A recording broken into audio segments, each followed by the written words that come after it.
The topic is define sterilization and write various methods of sterilization.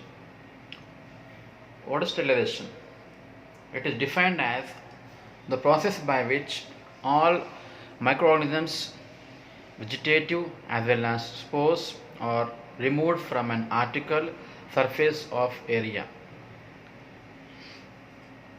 ఒక article ఒక వస్తువు దాని చుట్టూ ఉన్నటువంటి సర్ఫేస్ పైన ఎటువంటి సూక్ష్మక్రిములైనా సరే తీసేయడానికి, రిమూవ్ చేయడానికి, చంపడానికి ఉపయోగించేటువంటి ఆ ప్రక్రియని ఏమంటాం మనము స్టెరిలైజేషన్ అంటాం. It is classified into physical and chemical agents. First one, physical methods. Physical methods of sterilization are sunlight, dry heat, burning, flaming and dry hot air. We'll see each one in detail. First one, sunlight. It is a natural method of sterilization. ఇది సహజంగా చేసేటువంటి sterilisation. ఇక్కడ మనం ఎటువంటి కృత్రిమ పద్ధతులు వాడట్లేదు అన్నమాట. Here due to exposure to sunlight, spontaneous sterilization occurs under natural conditions. ఇక్కడ ఎండకి ఎక్స్పోజ్ కావడం వల్ల ఏమవుతుంది, ఆటోమేటిక్గా స్టెరిలైజేషన్ అయిపోతుంది అనమాట. Sunlight has a bactericidal activity and plays an important role. సన్లైట్కి ఒక గుణం ఏంటి అంటే బ్యాక్టీరియాని చంపేటువంటి గుణం ఉంది కాబట్టి ఈజీగా స్టెరిలైజేషన్ అయిపోతుంది. ముఖ్యంగా in water tanks, rivers and lakes suspended impurities are destroyed by expose sunlight. ముఖ్యంగా వాటర్ ట్యాంక్స్లలో, చెరువులలో, నదులలో ఉన్నటువంటి చెత్త అంతా ఏమవుతుంది, సన్లైట్ ద్వారా డిస్ట్రాయ్ అయ్యే అవకాశం ఉందన్నమాట. Exposure of bed sheets, blankets and bedding to direct sunlight all destroys all microorganisms. ఇక్కడ మనము ఎండబెడతాం, ఏవి బెడ్షీట్స్ కానివ్వండి, బ్లాంకెట్స్ కానివ్వండి, బెడ్ కానివ్వండి. దీనివల్ల ఏమవుతుంది, దానిపైనటువంటి అన్ని మైక్రో ఆర్గానిజమ్స్ అన్ని డిస్ట్రాయ్ అయిపోతాయి. Second method, drying. Moisture is an important constituent of bacteria for growth. Bacteria అనేది గ్రోత్ కావడానికి ముఖ్యమైనటువంటి అవసరం ఏంటి అంటే మాయిశ్చర్, తేమ. సో మనం ఏం చేస్తాం, మనము ఆ తేమ లేకుండా డ్రైయింగ్ చేస్తాం. Drying therefore has a harmful effect అన్నమాట. Spores are unaffected by drying clothes. Even furniture కూడా మనము డ్రై చేస్తాం అన్నమాట. మన ఇంట్లో ఉన్నటువంటి చైర్స్, సోఫాస్ లాంటివి కూడా, మంచాలు అటువంటివి కూడా. Heat, destruction of organisms by dry heat or moist heat. వేడి చేయడం వల్ల కూడా మనం చంపేయచ్చు అనమాట. High temperature kills bacteria by coagulating their proteins and dry heat requires much high temperature and much more longer time. High temperature ఏం చేస్తుంది, మనకు బ్యాక్టీరియా ఉన్నటువంటి ప్రోటీన్స్ని కోయాగులేట్ చేసేసి చంపేస్తుంది బ్యాక్టీరియాని. నా సీ డిఫరెంట్ టైప్స్ అన్నమాట. ఫస్ట్ వన్, ఫ్లేమింగ్ అంటాం. దీంట్లో ఏంది, బున్సెన్ బర్నర్ ఉపయోగించి passing the article through the Bunsen burner flames without become red hot. It is useful for scalpels, needles, mouths of culture tubes or glass sides and cowslips and point of forceps. ఇక్కడ ఏవేవి అంటే scalpels అంటే surgical నైఫ్కి ఉపయోగించేటువంటి ఆ హోల్డర్ని ఏమంటాం scalpel రావడం. Needles, culture tubes యొక్క చివర్లు, కొనలు, glass sides, glass స్లిట్స్పై ఉపయోగించేటువంటి కౌస్లిప్స్, forceps యొక్క ముందరి ప్రాంతాలు, ఇవన్నీ కూడా మనము డైరెక్ట్ ఫ్లేమ్తో మనం అంటే చిన్నగా ఫ్లేమ్ మంట పెట్టి అని క్లీన్ చేస్తాం, స్టెరిలైజ్ చేసిస్తాం. Hot air about 160 degrees centigrade for 1 hour will destroy all bacteria and their spores and as well as viruses. Bacterias, spores at same time వైరస్ని కూడా చంపడానికి మనము ఈ మెథడ్ ఉపయోగిస్తాం. ఎట్లా అంటే 160 degree centigrade ప్రాంతం మనము హీట్ చేస్తాం. This is used for all dry glassware such as test tubes, petri dishes, flasks, pipettes, throat swabs and glass syringes. ఇటువంటి అన్ని గాజు పరికరాలతో మనము ఈ మెథడ్తో మనము స్టెరిలైజ్ చేస్తాం. Hot air oven. In this hot air oven, hot air is passed and is usually heated by electricity. Current ద్వారా hot ఎయిర్ని పాస్ చేస్తుంది దీంట్లోకి. It is a best method అన్నమాట. The temperature employed here is 160°C for 1 hour. గంట సేపు మనము ఎంత 160°C మనము మెయింటైన్ చేస్తూ ఉంటాం. The articles sterilised. ఇక్కడ ఏమేమి మనం వాడతామంటే దీంట్లో మనము ఏ ప్రకారం ఉపయోగిస్తుంది దీంట్లో మనం అంటే పిపెట్స్, పెట్టి డిషెస్ అవన్నీ కూడా మనము పేపర్లో చుట్టి ఆ తర్వాత మనము ఈ టెంపరేచర్కి గురి చేస్తాం. All the materials should be in such a way that the free circulation is possible. ఇక్కడ మనము ఎయిర్ అనేది వీటి గుండా ఈజీగా పాస్ కావడానికి అటువంటి విధంగా మనం వాటిని ఫ్రీగా ఉంచాలన్నమాట. అంతేగాని గట్టి క్లాత్లో కట్టి దాపెట్టడం చేయకూడదు అనమాట. Keep all the articles without moisture and plug with cotton in case of flasks and test tubes. అన్ని ఆర్టికల్స్ని మాయిశ్చర్ తేమ లేకుండా చూసుకోవాలి. అట్ సేమ్ టైం ఫ్లాస్క్ కానివ్వండి, టెస్ట్ ట్యూబ్ కానివ్వండి, క్లాత్ ఏమంటాము కాటన్ ఉండతోటి కాటన్ బాల్తో దాన్ని క్లోజ్ చేసేసి ఆ తర్వాతనే స్టెరిలైజ్ చేయండి. Incineration. This is excellent method of destroying materials such as solid dressings, animal carcasses, non-reusable beddings, pathological material and disposable syringes, needles, plastics such as PVC and polyethylene materials. ఇక్కడ మరలు ఉపయోగించకుండా ఒకసారి వాడేటువంటి ఏవైనా syringes, needles, PVC materials లేకపోతే soil dressings అంటే patients ద్వారా మలినమైనటువంటి dressings చీము వల్ల, రక్తం వల్ల, తర్వాత జంతువులకు సంబంధించినటువంటి ఏదైనా వ్యర్థాలు లేకపోతే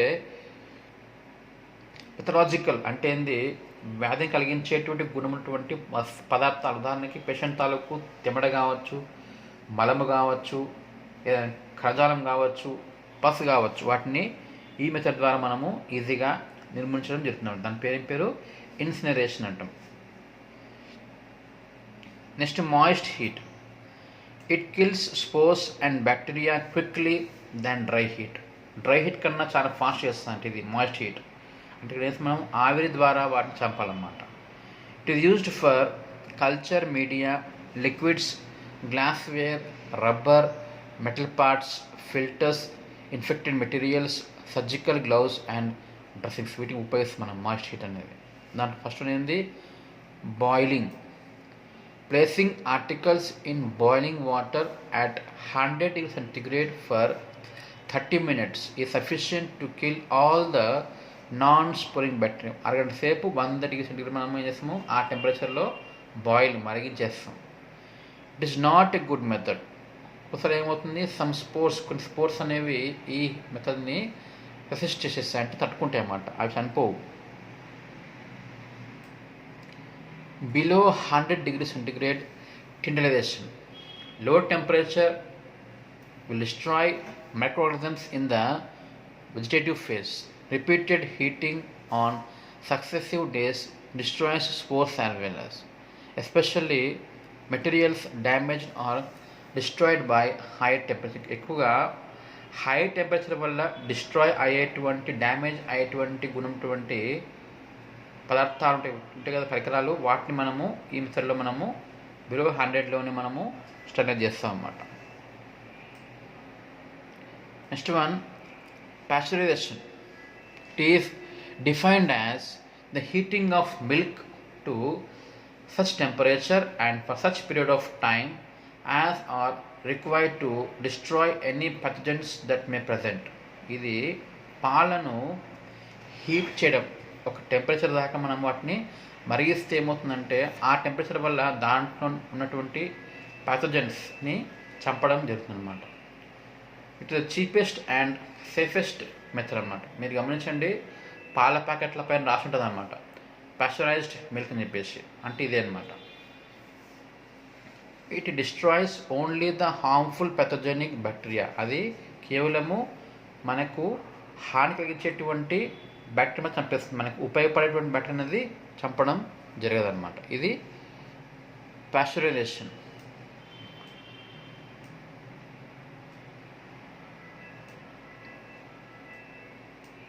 దీంట్లో ఏమవుతుంది, మిల్క్ని తీసుకొని హీటింగ్ చేసి తర్వాత కూల్ చేసి తర్వాత తీసుకుంటాం అన్నమాట. Vitamins are not dust. దీంట్లో మనం విటమిన్స్ కూడా కోల్పోవడం జరగదన్నమాట. There are 3 methods of pasteurization.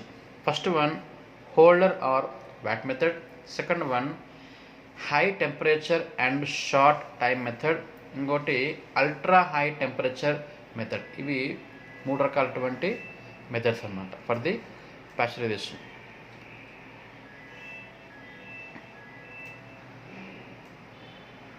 First one ఏంది, హోల్డర్ మెథడ్. దీంట్లో ఏం చేస్తాం, మనము పాలను 63 నుంచి 66 టెంపరేచర్లో 30 minutes పాటు వేడి చేసి తర్వాత క్విక్లీ కూల్డ్, సడన్గా మనం వాటిని కూల్ చేస్తాం. ఎంతవరకు, బిలో 5 degrees అనమాట. ఇంకోటి ఏంది, హై టెంపరేచర్ షార్ట్ మెథడ్. ఇక్కడ ఏం చేస్తాము, milk is heated rapidly to a temperature of 72 and then quickly cool to below 5. సడన్గా చాలా ఫాస్ట్గా 72 దాకా వేడి చేసే టెంపరేచర్ సడన్గా మనం ఏం చేస్తాము, కూల్ చేస్తాం. ఇది second method. Third one, ultra high temperature. The temperature of milk is raise to 125. చాలా ఎక్కువ టెంపరేచర్ అన్నమాట. 125 దాకా లేపి ఆ టెంపరేచర్ని హీట్ చేసి ఫ్యూ సెకండ్స్ ఉంచి సడన్గా మనం వాటిని ఏం చేయాలి, ర్యాపిడ్ చాలా ఫాస్ట్గా దాన్ని కూల్ చేస్తాం. ఇది third method, ultra high temperature method అన్నమాట. నెక్స్ట్ ఏజెంట్స్ ఇవి చూద్దాం. ఇందాక మనం చూసినవి ఏంటి, ఫిజికల్ ఏజెంట్స్ అన్నమాట. ఇప్పుడు will see the chemical agents. First one, alcohols. దీంట్లో ethyl alcohol, isopropyl alcohol are mostly frequent used అనమాట. These are used as antiseptics and act by denaturing the bacterial protein. Example దీంట్లో ఏవి, ethyl alcohol, isopropyl alcohol ఏం చేసేవి, బ్యాక్టీరియాలో ఉన్నటువంటి ప్రోటీన్ని చంపేస్తాయి అన్నమాట. Aldehydes, these are bactericidal and sporicidal. Spores at same time bacteria కూడా దీంట్లో చనిపోతాయి. It is used to preserve the pathological specimens. ముఖ్యంగా స్పెసిమెన్స్, నమూనాలు, పేషెంట్ నుంచి సేకరించినటువంటి నమూనాలు ఉంటాయి కదా, వాటిని భద్రపరచడానికి ఉపయోగించేటువంటి కెమికల్ ఇదన్నమాట. ఉదాహరణకి formaldehyde. Formalin is used to fumigate the theatres and wards, sick rooms and laboratories. Even ఈ ఫార్మాల్డిహైడ్తో మనము థియేటర్స్ని, ముఖ్యంగా ఆపరేషన్ థియేటర్స్ని ఫ్యూమిగేట్ చేస్తాం, అంటే క్రిమిరహితం చేస్తాం అన్నమాట. Even in the wards or even in the labs also it is being used. Clothes, bedding, furniture and books can be disinfected. ఈ method మనం మెథడ్ ద్వారా మన పేషెంట్కి వాడి యొక్క క్లోత్స్, వాడి బెడ్, ఫర్నిచరు, బుక్స్ అని కూడా మనము క్రిమిరహితం చేయడానికి వీలవుతుంది అన్నమాట. నెక్స్ట్ మెథడ్, దీంట్లో ఏముంటుంది, కెమికల్లో గ్లిటరాల్డిహైడ్ అంటాం. It is effective against the TB, fungi and virus. ముఖ్యంగా క్షయవ్యాధికి, ఫంగస్ వ్యాధులకి, వైరస్ పనికొస్తుంది ఇది. Instruments such as bronchoscope, cystoscope, face mask, plastic endotracheal tubes, rubber tubings, polythene tubes and instruments can be expected. ఇక్కడ ఏమవుతుంది, మనకు ఏవేవి అంటే బ్రాంకోస్కోప్ అంటాం, డైరెక్ట్గా వాయునాళంలోకి పెట్టేటువంటి పైప్. అది ఎండోస్కోప్ ఉందా, అట్లా ఇది బ్రాంకోస్కోప్ అన్నమాట. సిస్టోస్కోప్ అంటే ఏంది, మూత్రనాళం ద్వారా మూత్రాశయాన్ని పంపించేటువంటి పరికరాన్ని మనము సిస్టోస్కోప్ అంటాం. ఫేస్ మాస్క్, ప్లాస్టిక్ ఎండోట్రాకియల్ ట్యూబ్స్, ఇవన్నీ కూడా మనము దీని ద్వారా మనము డిస్ఇన్ఫెక్ట్ చేయించే అవకాశం ఉంటుంది. నెక్స్ట్ వన్ ఏంది కెమికల్ అంటే ఇథైలిన్ ఆక్సైడ్.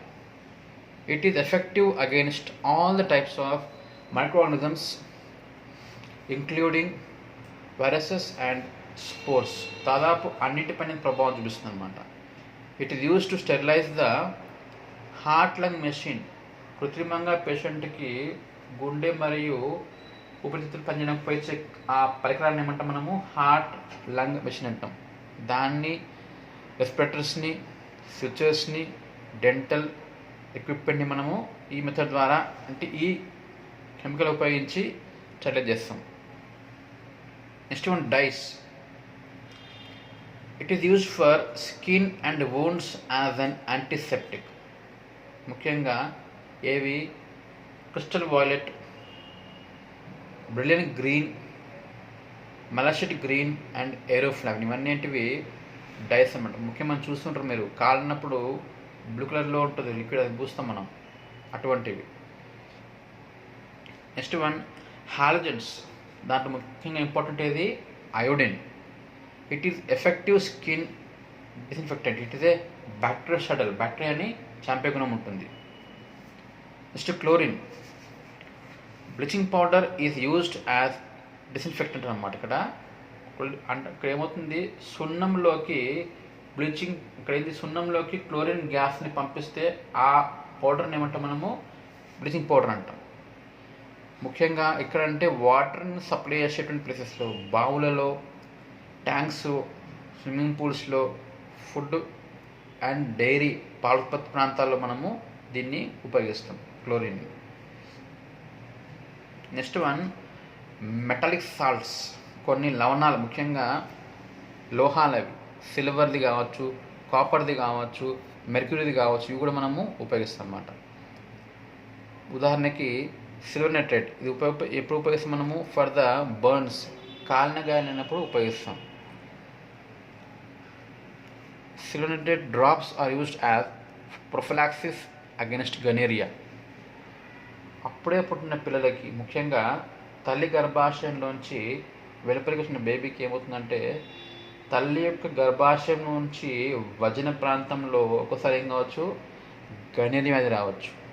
అదొక సెక్స్ వ్యాధి.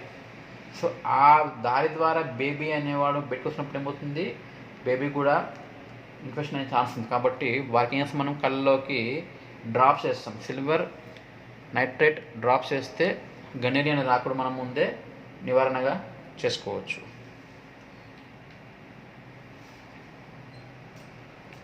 నెక్స్ట్ వన్ కెమికల్ ఏంది ఫినాల్స్.